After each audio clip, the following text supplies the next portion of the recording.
Hello everybody, Andrew Bermudez here, co-founder and CEO of Digsy AI. Welcome to another episode of Best Sales Practices. Today we're going to talk about what the market is seeking at any particular time. And this is actually also based on best sales practices and statistics that have been proven, and we'll link to them below. Regardless of the product or service that you're selling, what you'll notice is how many people on average are in the market actively looking for your product or service. And there's actually approximately 3% of the market's looking right there. So if you can see, I have terrible handwriting. Hopefully it'll make sense, but I'm talking through it so you won't kill me in the comments. But go ahead and see this. Now, people who aren't ready to buy at any particular time are 57%. So this could be if you're in insurance, this could be if you're in real estate, this could be if you're even in technology or you're trying to, kind of improve some systems. Some sales you can buy at any time, but that just means that they're just haven't started exploring that. Now, people that will begin searching, that are poised or about to start that process, about 40% of the market or your market. So based on this, so we see that the smallest pie is 3%. So you could be fighting quite a battle actually for trying to get their attention. Trying to identify these people who are actively in the market for your product or service can be pretty hard. So usually people that are in there, and I'll kind of switch here so you can see, is we look at buying signals. That's probably the best thing that you can do. So somebody that's actively shopping for something or actively trying to solve a problem, you're gonna catch them a lot of the times. You're gonna catch them online searching for, let's say, CRM or insurance or things like that. So make sure that you've got some presence on the internet. Other services, require trust and advisory, so they might ask their friends and family or advisors. So it's good to, have a solid network that you know and trust that has a lot of influence over the people who are your prospective customers, so that when that person makes that phone call or shoots that email to that prospect, you're able to be referred in.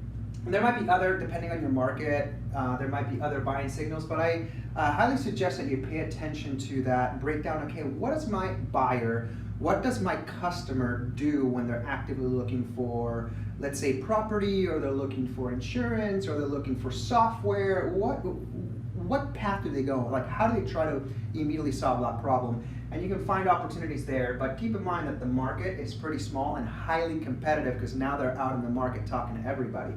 Doesn't mean that you can't compete. You should compete there, but the competition's fierce, and at the same time, you need to have a strong foothold on in the environments that they're actually navigating through to buy that product or service. Now, not ready, that's probably something you don't want to focus on, simply because you just don't know when they're going to be ready. Now, if many people will begin, let's say 40% of the market will begin, that's a huge chunk. So you got to look for buying signals, and at the same time, if you have a product or service that that solves a problem, creates ROI, brings value, you can actually increase your likelihood of selling that product by identifying what are the buying signals. Right? You could be talking in to people's networks or people who know that company, picking their brain about what their problems are. They might be running out of room, they need more space, or there might be having some logistical problems. They might be having to have different things. So it's good to kind of identify who your target customers are in your market or your region, and try to know as much about them as possible. Now, buying signals too, you don't have to rely on so much this time-consuming research, which you should. You should know your customer, and I encourage you to don't stop or don't do too little of it, because that gives you a competitive edge to identify who's going to begin buying, and you can pursue that large part of your customer base. But it's, for example, press releases. Reading online.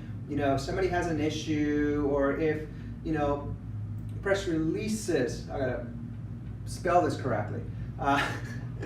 But if you go and let's say they have a press release, or that they're growing, or that they just raised a Series A round of funding or a seed round, depending on what market you're in, that might be a good thing. So there's places you can go to see if people have raised funds. For example, there's Crunchbase, and you can get notifications a lot of the time. You can also go to, let's say, angel.co, which is Angel List. And that's for those of you that are in techie. There's industry statistics or industry publications that you can pay attention to is somebody gets written upon and things like that, then you can actually start seeing, okay, let's say I'm in manufacturing, right? And I'm in manufacturing and providing food manufacturing equipment. If I see somebody that just signed a deal or is about to sign a deal with somebody, or they have the up and coming best product, but they're really early on, I may want to start targeting those individuals and start really trying to talk with them, investigate what this means for their operation, how we can help, and things like that. So you want to get in front of the people that will begin buying. And if you can get a referral in from somebody who they know and trust, even better, because that just helps. There's, like we mentioned in some of our past videos, the likelihood increases 4x when you get referred by somebody that they know and trust. So there are different things that you can go in there, but what are your buying signals, right?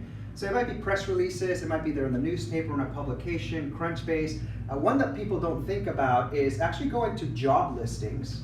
If a company is starting to hire a lot, right, you can actually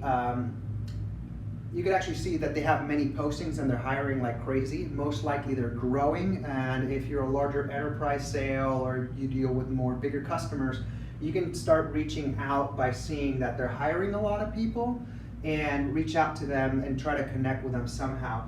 Another interesting thing that you can do, I don't see many salespeople do this, but the ones I actually got taught this by a top performer, and it changed my life, is there's actually a way to set up alerts on Google. And if I can spell Google, I'm terrible at this. It's called Google Alerts. And the cool thing about Google Alerts is that you can actually go to Google and tell Google to monitor for a specific company name, a specific trend, a specific something, and it'll immediately send you an email the moment that it finds that information. So let's say, for example, I want to deal with ABC company, and I want to see the word jobs or listings or whatever.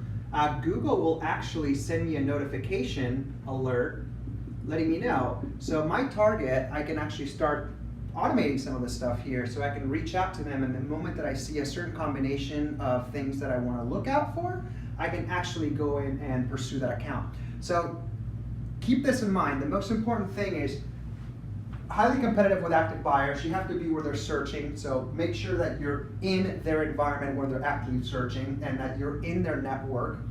57% of these people aren't buying, so most likely you should not invest your time and energy.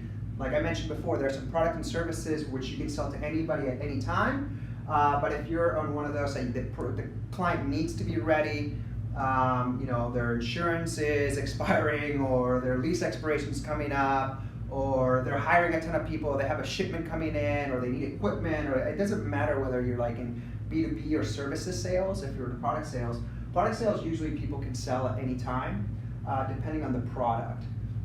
But then you know that a big chunk of the market is actually searching, is going to be searching, so you want to get in front of those people. So staying in front of the 3%, knowing that it's highly competitive, and being offensive, and actually going 40% and being smart about what are all your buying signals and where you can find them. Press releases, databases that they've raised funding, job listings, Google alerts for a specific keyword combination, setting up those alerts.